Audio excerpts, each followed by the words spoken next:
भाई ये पियासी मछली यार कितना बड़ा है, कौन लेगा ये इतना बड़ा, अकेले हूँ मैं। বন্ধু পুঁটি মাছ কত টাকা কেজি? কত টাকা কেজি? ইকান সিকাপ।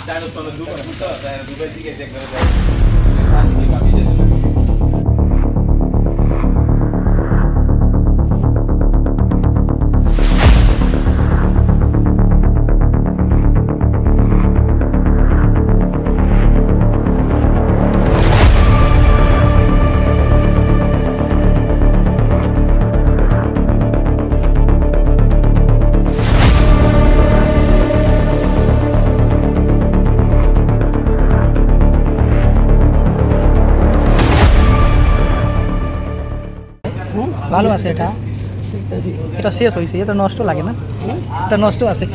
একটা 2 টাকা, एक पीस 2 টাকা यानी कि 2 रिंगट। लेकिन ये तो बंधु ये पूरा नष्ट लगे। नष्ट नहीं है। हाँ এটা नष्ट ना, पक गया ना।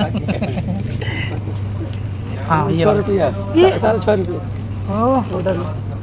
ओह वो वाला अच्छा है भाई। ये चना है, चना है 4.5 रिंगट का, 1 किलो नहीं है ये, 740 ग्राम है।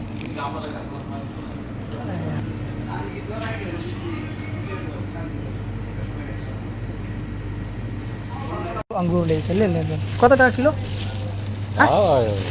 दाम दिखाने से चलो 15 टाका किलो। हाँ भाई आम देखो कितना बढ़िया यार, बड़ा 1-1 किलो का है ये। कितने रुपए किलो है? 8 रुपये किलो। मस्त है रे भाई।